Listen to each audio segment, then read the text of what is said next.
ñu koy inauguré ma ni woon comme moo ko symbole naa ko woo mu fekkee waale parce que loolu dama ni woon bépp projet boo xam ni moom moo ko sumb avant muy dem bu àggee incha allah buñ koy inauguré dinaa ko invité donc jox nañ ñu clé yi ba nit ñi ñu ngi koy jëfandikoo élèves yi ñu ngi koy jëfandikoo mur de clôture bi nekk suñu gannaaw terrain coach mur boobu tamit àgg na ba livré nañ ko PV de réception yi ñu ngi fi jox nañ ñu ko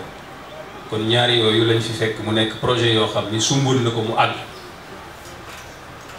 yi nga xam ni ay symbole yoo xam ni àggagul mën nañ ci tudd école route de Dakar 2 yii may wax nii yëpp nag ànd nag moom ñu dem fa li ñuy def passation bi dem nañ autant pour moi école grand standing moom tamit ci cible yi la àggagul toilette bi nekk gare routière fii àggagul poste de santé bu grand standing poste de santé boobu également àggagul école Ibrahima Jacques Gueye mu nekk Somme école boobu tamit àggagul yii ma lim nii bu dul poste de santé bi ma tudd nekk grand standing bu dul poste de santé boobu yeneen yëpp fonds PACASEN lañ ko financé. PACASEN benn programme la boo xam ni gouvernement bi moo ko teg ak Banque mondiale pour dimbali communes yi ñu mën a def ay réalisation donc yooyu yëpp à part poste de santé grand standing nga xam ni su ñu tuddee Demba Ka du homme d'affaires moom moo ko may commune bi à part boobu yeneen yëpp fonds PACASEN lañ ko financé donc loolu moo dellu ci sumb yi nga xam ni fekk nañ ko beneen bi mooy fekk nañ fi également ay xaatim ñu koy tuddee ci français ay contrat yoo xam ni mairie bi daf ko signé ak ay partenaires ay promoteurs privés moo xam mooy ñi nga xam dañuy yor seen xaalis ñëw ci mairie bi lëkkaloog mairie bi ci ay projet réaliser projet yooyu ci seen xaalisu ko projet yooyu wala xaatim yooyu mat na juróom ci ñu ci fekk bi ci njëkk mooy centre commercial bii nekk ci wetu gare routière centre commercial boobu promoteur bu ñuy tuddee Ndiaye et Baro ñoom ñoo ko yor ñoom la ko mairie bi jox foofu nag dinañ fa taxaw ci contrat boobu mooy li tax ñu fay taxaw mooy diñ ko signé ci convention bi ñu ngi ko signé le 29 août 2019 liggéey bi waroon nekk juróom benn weer mais bi ba ñuy jël ñun fonction le 16 février 2022 liggéey bi noppi donc biñ ñëwee ñu waxtaan ci maag sama adjoint yi muy le bureau municipal biñ ci waxtaanee ñu ni kat li gën a yenu maanaam comme liggéey bi door nañ ko ba pare te am na fu mu toll nañu woo ki ko yor mayaat ko ab biir ni ko nga terminer liggéey ñu yóbbu ko conseil municipal voté ko ñu tegal commission bu ñu tuddee commission ad hoc ñu woo promoteur bi waxtaan ak moom ni ko may nañ la fukki weer pour nga terminer liggéey donc loolu xaatim nañ ko kon incha allahu rabbi jàpp nañ ni fii ak fukki weer centre commercial bi dina pare dina nekk ci loxo ko mais beneen précision également mooy contrat boobu dafa am yu ci xaw a mën naa ko tuddee noonu yu ci xaw a lëndëm li tax loolu mooy maanaam kenn xamul promoteur bi ñaata alal la ci def loolu la ñuy tuddee montage financier en France kenn xamul ko ci convention bi boo ko liiree doo gis fenn boo xam ni dañ daan nangami alal la ci def doo gis fenn aussi fuñ ni cantine yi ndàngam lañ koy jaay te loolu dafa bokk ci lii tax contrat mën a leer ku ko liir mën ci am yaakaar yooyu nag amu ci moo tax ñu waxtaan ak commission ad hoc bi nii leen xëy na wax ñaata la centre commercial bi jar ci xaalis xëy na weesu nañu mais cantine yi moom dañ fexe ba buñ koy joxe ci kattanu borom bi ñu toog ak promoteur bi discuter ci prix yi bu ko defee prix yooyu ñu fixé ko ñu xam ko à l'avance donc loolu ñu ngi ciy liggéey muy prix wu cantine yi. bokk na aussi ci liñ ko santoon ci contrat am mooy fii ngeen gis ñu muur ko nii mooy fourrière commune bi ñuy def jamono yi ci ginnaaw opération de désencombrement épave yi ñu doon jël mooy oto yu yàq yi fii lañ koy dugal. miir bi nga xam ni moo ko wëralee dañ ni ko woon ci biir contrat bi yaa koy tabax miir boobu am na lu ci tabax mais la ko mottali dañ jël beneen entreprise bu tudd EFA moom moo mottali li desoon ci miir donc mën nañ ni def na une partie du contrat mu des une autre partie boo xam ni des na muy jël clé yi nag jox ko li nga xam ni mooy mairie parce que su paree ba ñu jaay cantine yi mairie bi moo koy gérer suuf si nga xam ni ci la tabaxee centre commercial bi suufu mairie bi mi ngi toll ci 1078 mètres carrés mais suuf soosu aussi li may wax ci li nga xam ni moo xaw a dese leer wala moo nekk sikku contrat bi mooy suuf si kenn évaluer wu ko ba xam ñaata la jar ci xaalis nga xam ni dañ daan mairie bi contribuer na tant ci biir contrat bi ko lié Ndiaye et Baro loolu ma wax nag ci contrat boobu bu ñu jëlee contrat yi ma nar a liir yëpp da nga ko ciy gis jàngat biñ ci am mooy mairie bi dafa am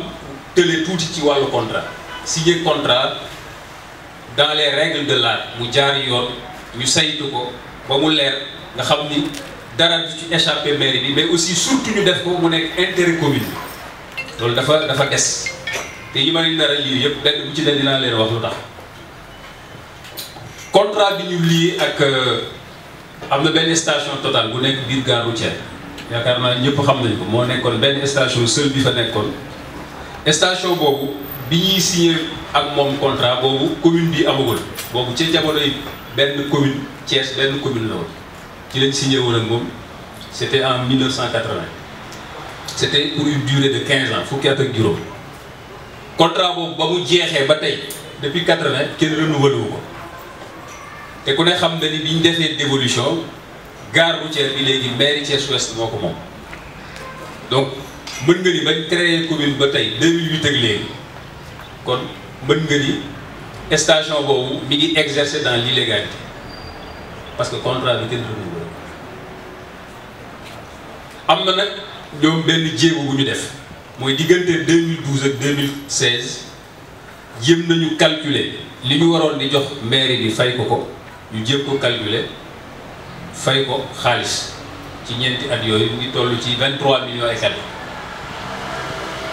naam équipe bi fi jóge nag am na jéego bu mu ci def mais jàpp naa ni aussi négligence bi ngi ci jéego bi mooy lan mooy bind nañu le maire Aliou Sow bindoon na gérant bi ni leen jox leen sommation ni leen contrat bi leen lié commune bi jeex na dama bëgg ngeen arrêté li ngeen di def wala ngeen ñëw ñu toog xoolaat nan la ñuy continuer collaboration ñoom tamit ñu tontu ko wan ni ko bëgg nañu ñu continuer collaboration nous sommes dans les dispositions pour le faire mais foofu la yem donc ba dossier boobu dugg suñuy loxo tey incha allah kon liñ ci nar mooy fexe ñoom ñi nga xam ne ñoo ko gérer woo nañ leen déglu leen mais amul benn dogal buñ ci jëloon incha allahu rabbi dinañ ko waxtaane ba incha allah bu ñuy signé waat contrat bi les intérêts de la commune seront préservés et défendus incha allah ci kàttanu borom. contrat wu construction pharmacie bi nekk Grand Thiès poste de santé bi nekk Grand Thiès am na pharmacie boo xam ne ba nga ca biir ñu koy tabax contrat boobu aussi promoteur yi benn couple la boo xam ni ñoom ñoo signé woon ak mairie bi contrat boobu mais Descos dafa arrêté liggéey bi ginnaaw biñ leen dénoncé wax ni fi ñuy tabax xëy na waruñu fa tabax donc dossier boobu aussi mi ngi suñu table ñoom ñëw nañ seet si ma ñu waxtaan ñu jox ma dossier yëpp mais amul benn dogal buñ ci jëloon parce que yooyu yëpp comme ni ma ko waxee contrat du caaxaan lu ñuy étudier la waat la ba xam ci yan condition lañ koy reprendre. contrat bi nga xam ni moo dox diggante mairie bi ak jardin bi nekk en face Sénélec bu dee jëm place de France boobu tamit la même chose Descos moo ñëw arrêté liggéey ndax lan dañu dénoncé ni contrat bi niñ ko signé baaxul am na sax ñu waxoon ni dañ jaay place bi maire bi daf ko jaay mais loolu amul en réalité contrat la mu waroon fa tabax Descos ñëw arrêté liggéey ba ñëw nañ tamit seet si ma loolu tamit jëlaguñ ci benn dogal ñu ngi xaar pour étudier ko ba xam lu ñu ciy def xaatim bi doxoon diggante mairie bi ak benn promoteur pour mu liggéey jardin public bi nekk Blaise Diagne jardin public Blaise Diagne moo nekk en face gouvernance foofu tamit kañ ko joxoon daa dem bay liggéey gouverneur arrêté liggéey moo tax foofu tamit ba tey amaguñ fa benn solution mi ngi suñu table amagul benn dogal buñ ci jël donc juróomi contrat yi yëpp gis nga li ma waxoon ci njàlbeen bi ay jafe-jafe lu jur diggante maire bi ak ñi ngi ko signé donc mooy li ma jàngat bi ma def léegi rek nii dañu am benn carence ci wàllu signé contrat mu jar nag ñun ñi nga xam ni tey ñoo fi nekk ñu jël ci ay leçons yu am solo bu ñuy signé contrat donc wàllu contrat yi loolu la beneen point bi ma ci bëgg a teg mooy wàllu budget bi mooy li ñuy nattal ñu war ko liggéeyee fekk nañ fi budget boo xam ni bi ñu ñëwee mi ngi toll ci 440 millions 439 660 francs CFA mooy budget commune bi Thiès Ouest 2022 budget boobu 418 millions yi 371 400 francs CFA moo dellu ci wàllu fonctionnement 22 millions 260 francs CFA moo dellu ci wàllu investissement donc budget bii lañ fi fekk donc ñu ciy liggéey biñ ñëwee nag jëm nañ ci indi ay coppite yi tamit li ko waraloon mooy dafa am suñuy farata yoo xam ne dañ ko ci bëggoon dugal te farata yooyu mooy dañ bëggoon def l'audit foncier de la commune suufu commune bi ñu xam nu mu tëddee ni ñu ko yoree lu fi des l'audit financier de la commune xaalisu commune bi diggante 5 ans yi xaalis boobu ñaata la lan lañ ci réaliser fu mu dugg nu mu demee ñaata lañ contrat yi nu mu demee lu ñu leen di fay nangam ak nangam donc ñett yooyu moo taxoon ñu modifier budget bi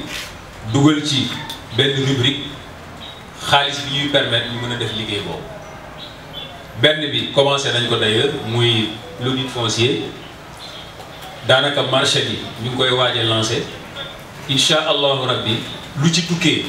ci audit bi bu génnee nii ñu def dinañu woote toog ni audit baa ngi nii lii moo ci tukkee ñu xamal ko nit ñi incha allah donc loolu mooy wàllu budget bi ci wàllu modification yi ci def am na beneen point bu am solo ci budget bi mooy bor yi nga xam ni commune bi daf ko amee bor yooyu bi ci ëpp solo nga xam ni naroon nañu jural musiba mooy bor yi ñu war a fay ADM muy agence de développement municipal. ay bor la yoo xam ni bi Thiès di nekk benn commune réalisation yi ñu doon def bi ñu créé ñetti communes yi commune bu ci nekk la ñu fa def ci ay réalisation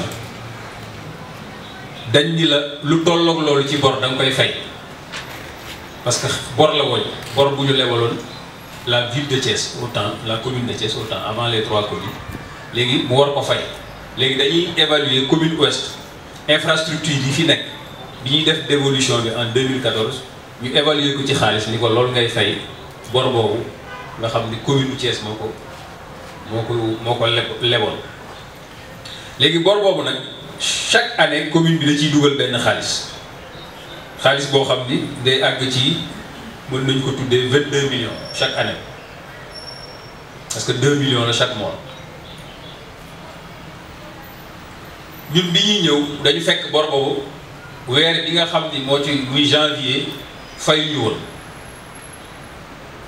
boo fayul nag fonds PACASEN yi ma waxoon tuddoon léegi dafa bokk ci critères yi tax ñu jox la fonds bi bor yooyu nga koy fay léegi nag bi ñu demee Cour des comptes parce que mooy saytu liggéey bi ndax fay nga wala fayoo am na juróom-ñetti conditions yoo xam ne da nga ko war a respecté mais bi ci ëpp solo daal mooy bor bi parce que moo ñu intéressé bor boobu nag fay ñu ko woon jamono boobu ba Cour des comptes bindoon ñu ni respecté wu leen ko bi ñu bindee ni respecté wuñ ko ñu liggéey ak service technique yi parce que dañ lay may benn dur ni la tontu lu mel ni rek boo bindee tribunal ñu may la temps pour nga defaat requête pour def interjeté appel ñu may ñu tontu bi ñu mayee ñu tontu lettre bi ñu étayé ko avec des arguments bi ñu koy yóbboo yàlla defal ñu sutura ba fond boobu incha allah amaat nañ ko ren te mi ngi toll ci téeméeri million ak juróom fukk ak ñeent donc te loolu moo ñuy permettre ñu def ay réalisation yàlla defal nañu sutura ba fond yooyu garder nañ ko ginnaaw lettre boobu ñu bind Cour des comptes donc loolu moo doon loolu ci wàllu budget bi beneen poñ bi nga xam ni moo topp ci waxtaan bi mooy yi ñu sumb donc lee mooy liñ ci fekk yi ma jot a wax léegi yi ñu sumb bi ñu toogee léegi yi ñu sumb bokk na ci visite de terrain yi ñu doon def xam nañ commune bi naam fi lañ juddoo fi lañ yaroo fi lañ màggee mais nag bu ñu demee ba dénk la lenge yi dafa amaat beneen liggéey boo war a def ci biir commune bi liggéey boobu moo tax ñu sumboon benn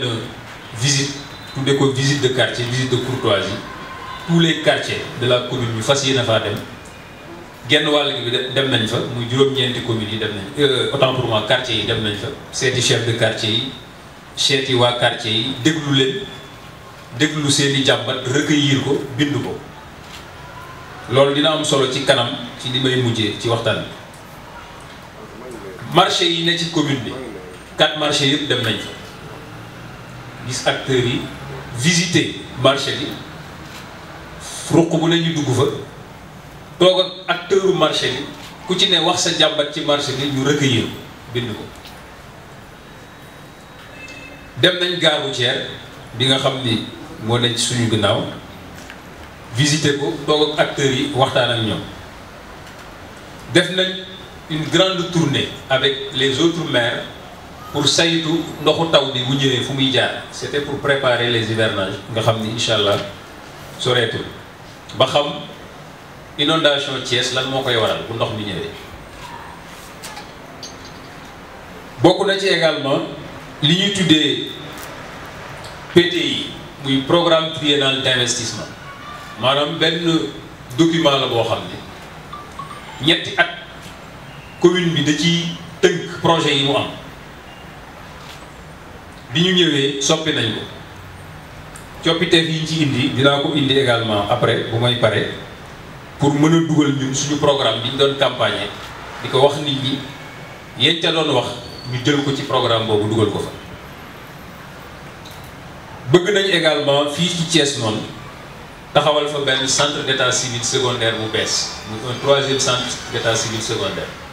nga xam ni askan woo fa dëkkee ñoo ko jooytu woon équipe bi fi jóge bi ñu ñëwee gis ni lu yanu maanaa la ñu bind ñu wote ko déjà conseil municipal bi ñu ko wotee ñu bind ministre bi moom la ñuy déglu ministre chargé de la décentralisation bu ñu joxee ndigal rek incha allah ñu def ko bokk na ci sumb yi également beneen centre d'état civil nga xam ni moom la ñu war a ubbi 10e am na bu fa nekk boo xam ni mairie bi moo koy gérer mais c'est en location dañ ko loué waa Union européenne nag ñoo financé centre boobu incha allahu rabbi barab bañ koy def buñ ko xasee ba déterminé liggéey boobu dina tàmbali bokk na ci réalisation yi wala sumb yi ñu jot a def bi ñu fi toogee léegi ci wàllu ndimbalante bi feetu Pâques bi jotee jël nañ benn enveloppe bu mat 4 770 000 jagleel ko suñu mbokk chrétiens yi ñu dimbali ci lu mat ñaari téeméeri nit ak fanweer ak ñett mooy 233 personnes yoo xam ni ay enveloppe lañ ko def de 25 000 et de 50 000 dimbalee leen ko ci wàllu Pâques bi. kazalika noonu lañ def également di koor gi teroo ñu dimbali suñu mbokk jullit yi ci enveloppe boo xam ni toll na ci fukki millions ak juróom muy 15 millions nga xam ni dimbali nañ ci lu mat junniy nit plus de 1000 personnes ñu jox leen ay saaku ceeb ak tàndarma gunge leen ko ci biir weeru koor bi. ci wàllu éclairage marché yi ne ci biir commune bi ñetti marché yëpp muy Daaru Salaam en face musée, marché HLM Sofraco, marché Mbour 2 yooyu ñëpp def nañ fa ay lumières yoo xam ni nee nañ ba mairie musée am ba tey musul am ay projecteurs yu leer nañ lañ leen defaral yoo xam ni bi ma demee marché Grand Thiès d'ailleurs nee nañ ma projecteurs yu mel noonu la ñu bëgg marché Grand Thiès te incha allah ña nga ca am na benn partie boo xam ni defal nañ leen ko ca muy toilette yi nga xam ni moo nekk marché Grand Thiès yu bees yi fexe nañ ba xëcc fa courant mottali liggéey ba fa desoon ba ñu ngi koy jëfandikoo toilette ba fa jëkkoon te màggetoon demoon ba kenn mënatu koo jëfandikoo fexe nañ ba def fa ay liggéey ci wàllu vidange ak curage ba ñu ngi koy jëfandikoo macha allah. ci wàllu setal dëkk bi ak désencombrement comme ni ngeen ko gisee woon bi ñuy toog avec tous les maires ñu def une grande opération de nettoiement et de désencombrement liggéey boobu aussi def nañ ko te yaakaar naa ni am nañ ci ndam bu mucc ayib. fi ci jara taxaw rek mooy marché Daaru Salaam parce que foofu fi mu nekkee dafa nekk bërëb boo xam ni nit ñi dañ fay jaar soxla ko te trafic bi dafa am doole foofu moo tax bi ñu gisee rond-point bi ni ñu ko occupé ku dem foofu xam li may wax nga xam ni kenn amatul foo jaar jaaykatu jën yi ñëw toog lal ci kaw tali bi ñu fa defee visite commerçant yi jooytu ko ak délégué marché bi préfet binduñu ni ñu foofu presque danger public la ci lañ jël ay matukaay ba rond-point ba la fa nekkoon yëpp jëlee nañ ko fa ñi nga xam ni ñoo doon jaay ci kaw tali bi ba nit ñi amuñu fuñ jaar ñu fexe sës leen ci grillage bi ba au moins nit ñi am fu ñu mën a teg seen tànk bu ñuy jaar jaaykatu jën yi nga xam ni dañu bàyyi seen place ci biir marché bi parce que boo duggee ci biir marché bi loolu moo leen njëkk yi mooy ay cantines yu ñu tëj def fa ay frigo kenn nekku fa donc biir marché bi dafa yaraax kenn nekku fa te ñi ci bari mooy ñi teg seen table wala seen siwo ci kaw tali bi di jaay seeni place na ci biir ñu ngi ciy def liggéey bu am solo pour fexe ñi ne ci kaw tali bi ñu delloo leen seeni place ba tali bi ñu libéré ko ba nit ñi mën a dox ci jàmm sécurité mën fa am yooyu daal mooy jéego yi nga xam ne jot nañ ko tegagul fi ñu jëm nag te moo ëpp solo parce que damay dégg sama kilifa Serigne Moustapha Sy muy wax ni li tax oto pare-brise bi gën a yaatu mooy dañ ni la li ci kanam moo ëpp solo di nga xool rétroviseur lu ndaw la di nga xool ci ginnaaw moo gën a ndaw seetu bi mooy wan ni certes c'est important mais li ci kanam moo ëpp solo moo tax pare-brise bi gën a yaatu rétroviseur moo tax nag ma bëgg li may wax nii fi ñu jëm ngeen bàyyi ci xel parce que yi may wax nii yëpp incha allahu rabbi ci 2022 bii lañ bëgg réaliser ci kattanu borom bëgg nañu réaliser un parking gros porteur PTI bi ma waxoon léegi muy plan triennal d'investissement bi ma waxoon léegi te nga xam ni soppi nañ ko biñ koy soppi li leen ci bëggoon dugal nañ ko ci ba prévoir nañ ko ci suñu problème yëpp mooy camion yi gaare ci buntu kër nit ñi ak ci mbedd yi di fa fanaan ba finalement sax mu nekk des lieux de débauche loolu lañ bëgg a wutal solution képp ku jaar ci tali biy jëm prison ci kaw société sa yaram day daw donc camion yooyu lañ bëgg a wut fu ñu leen di gaare mooy parking gros porteur donc loolu prévoir nañ ko ci budget bi te bëgg nañ ko def fi nga xam ni dese nañ fa as suuf fii nga xam ni mooy tableau commune beneen bi mooy bëgg nañu ñi nga xam ni foofu ñu dese as suuf dañoo dem ni yéey yaay dañ faa jënd te ku ne xam ni domaine public amul jaay amul jënd le domaine autant pour moi le domaine national je veux dire le domaine national ci wàllu suuf maire yi sax amul droit jaay gestion rek lañ ko wax mu def mooy mën nga ko gérer bu fekkee am nañu soxla pour dëkke ko wala def ay projet nga def délibération jox leen mais doo ko jaay. mais su nit sañee dem ci place yooyu jënd ko ñëw nag ak dëgër fi wala acte de vente loolu mooy je pense que loolu offense la ci li ma ko mën a tuddee pour la mairie. donc am na ñaari nit yu fa nekk kenn ki mi ngi tudd Mamadou Thiongane keneen ki mi ngi tudd Ibrahima Ba ñoom ñaar ñëpp recevoir naa leen. Mamadou Thiongane nee na ma nga fa jënd suuf depuis 2009 war na ma këyit bi acte de vente bi mais comme li ma jiital sànq ci sama wax rek domaine national amul jaay amul jënd gestion rek la donc këyit boobu tekkiwul dara sur le plan juridique du titre de propriété buy war ni nit am na wala moom na. ñetti titre de propriété yi tax nit moom suuf mooy délibération bu la conseil municipal jox wala bail wala titre foncier benn amu ci. beneen bi keneen ki mooy Ibrahima Ba am na fu mu jàppalu toog fa ni moo waa Eaux et Forêts ñoo ko jox këyit pour mu toog fa bu dee bu congaan bi moom leer ni domaine national kon kooku moom duñ ko may dara lu ñu mën a def ba fuqar ñi suuf soosu dinañ ko def parce que loolu mooy intérêt commun. ba mu Ibrahima Ba fi mu toog comme nee na Eaux et Forêts moo ko moom ñu ngi def ay gëstu pour xam loolu ndax yan dëgg la wala du dëgg parce que bu dee Eaux et Forêts ñoo ko moom certainement forêt classée la war a doon parce que Eaux et Forêts forêt classée lay gérer donc bu dee forêt classée la loolu moom suñu yoon nekk ci mais bu dee leer na ni domaine national la ni ñu fas yéene doxaleeg congaan noonu la ñu fas yéene doxaleeg moom mooy domaine national collectivité territoriale moo koy gérer kon lu ñu mën a def ba jotaat ci suuf soosu projet yi ñu am ñu mën ko ci mottali dinañ ko def ci kattanu borom. beneen bi mooy problème mu mbuurkat ci wàllu suuf foofu je demande solennellement au président de la République Macky Sall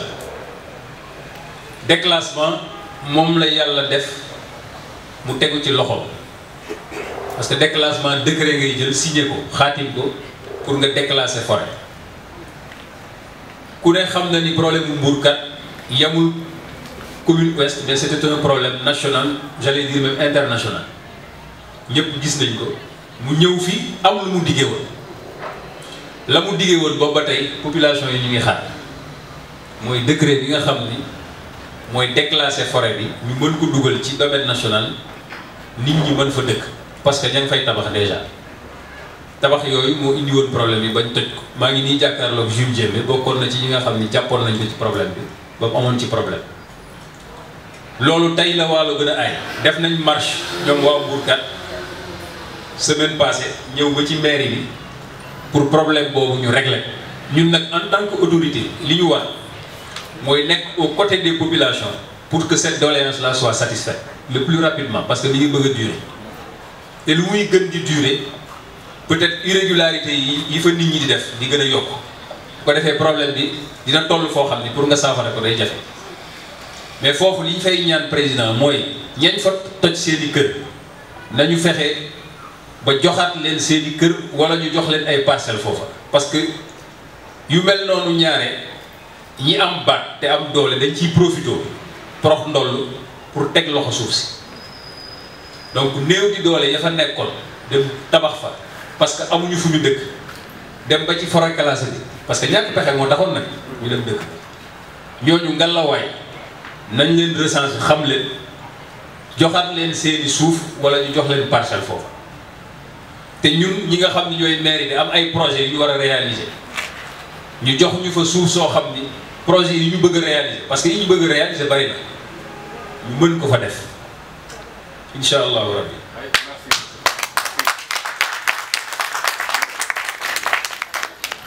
beneen bi mooy réseau d'éclairage public service technique yi fi nekk di gérer li nga xam ni mooy éclairage bokk na ci mission yu ma leen sant bi ma ñëwee mooy ñu wër commune bi l'ensemble des 18 quartiers axes yi am problème mu éclairage yëpp ñu répertorier wax ñu lan lañ fa war a def comme investissement pour éclairage am muy expression des besoins loolu def nañ ko lancé nañ marché yooyu pour réseau d'éclairage boobu ba ñu lancé nañ marché yooyu pour réseau d'éclairage boobu ñu jublu ci liggéey ba incha allahu rabbi commune bi du ñu bàyyi benn axe yëpp incha allah bëgg nañ fa def éclairage bu leer nañ. loolu bokk na ci projet yi nga xam ni dugal nañ ko ci PPI yi jagleel ko enveloppe marché yi dinañ ko lancer ci kàttanu borom. fi may terminer mooy juróomi at wala ñeenti at dafa gaaw te liggéey bi bari na bari boo xam ne buñ ko tegul ci méthode ak planification dinañ dem ba mandat bi jeex ñu ni mandat bi jeex na lan lañ réaliser du bari moo tax il faut commune bi ñu réaliser li ñuy tuddee PDC plan de développement communal dañuy jël ay borom xam-xam sas leen liggéey bi dans tous les domaines yi nga xam ni c'est des domaines de compétence de la mairie ñu wax ñu commune ouest domaines yooyu yan investissement lañ ci war a def fii ak juróomi at bu defee ñu ni éducation lan lañ ci war a def fii ak juróomi at santé lan lañ ci war a def fii ak juróomi at éclairage public lan lañ ci war a def fii ak juróomi at suuf si lan lañ ci war a def fii ak juróomi at yooyu yëpp ñu tënk ko mu nekk un document parce que li gën a am solo en réalité du wutu ay partenaires ñaari partenaires yi ils sont là xaar nga ñëw mais soo ñëwee ban projet nga leen di jox souvent foofu la difficulté yi di nekk léegi PDC bi loolu la ñuy dimbali jokkoo naa ci ak waa ARD muy agence régionale de développement incha allahu rabbi balaa at mee jeex deuxième semestre bii ñu dugg rek ci 2022 bëgg nañu modifier waat le budget prévoir ci enveloppe boo xam ne dañuy defar le plan de développement communal nga xam ni mooy tënk suñu liggéey ci juróomi at yi di ñëw incha allah donc je pense loolu laa bëggoon terminer ok donc loolu laa bëggoon terminer mais bëgg naa def benn précision mooy ci jamono yi weesu déggoon ngeen sama coow ak commerçant yi ci foire bu ma autorisé woon fii ci Sokaako foire boobu li ma ci waxoon ba ma leen dalalee keroog bi préfet wootee tamit pour ñu trouver benn solution définitive sur les foires loolu laay waxaat mooy foire prérogative maire la moo koy jox autorisation donc sur le plan de la légalité je n'ai rien à me reprocher parce que tegu naa ci yoon defuma loo xam ni yoon tere la yoon moom ko jox beneen bi mooy li taxoon ma def ko wax naa ko mooy nit ñi ñooy bëgg jamonoy fet seeni doom soxla doom yi macha allah te mënuñu jëndal ñëpp donc bu ñu amee fu yomb foo xam ni dinañ fa mën a jëndee loolu day nekk seen arrangement seen bénéfice ba ñuy def di ko signé tamit loolu tax tamit moo taxaw ñu si mais yàlla def na sutura ginnaaw ay jàmm waxtaan nañ ba jubóo ba foire ba weesu na ci jàmm la ma leen waxoon ni dinañ daje nag bu ñu weesoo loolu ak tous les maires ñu toog avec le préfet ñu waxtaane maintenant désormais foire yi ci yan règle lañ koy tënk loolu am na ba la ñu dëppoo léegi mooy diggante Korité ba Tabaski bu ñu def foire à part foire artisanale wala foire de promotion des produits locaux kooku moom durant toute l'année mën nañ ko organiser à part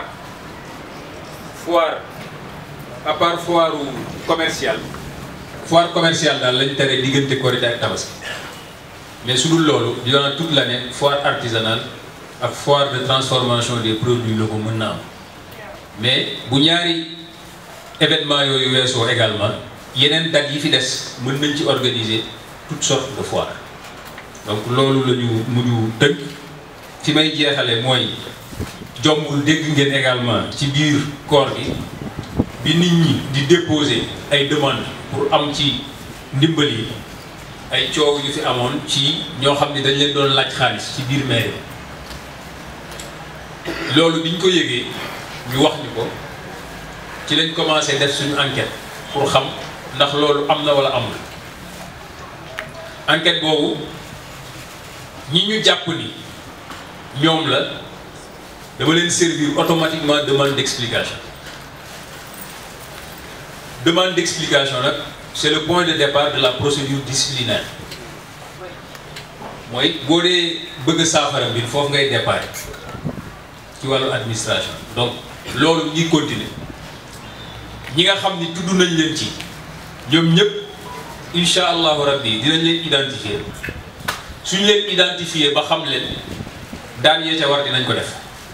parce que amul kenn ku war a déposer ci mairie pour demande ñu lay laaj xaalis santaane wu ma ko te ku ko def dina la def ci kattanu borom.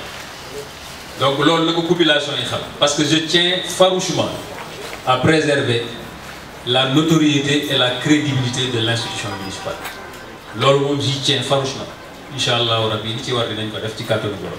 donc maa ngi leen di jaajëfal bu baax.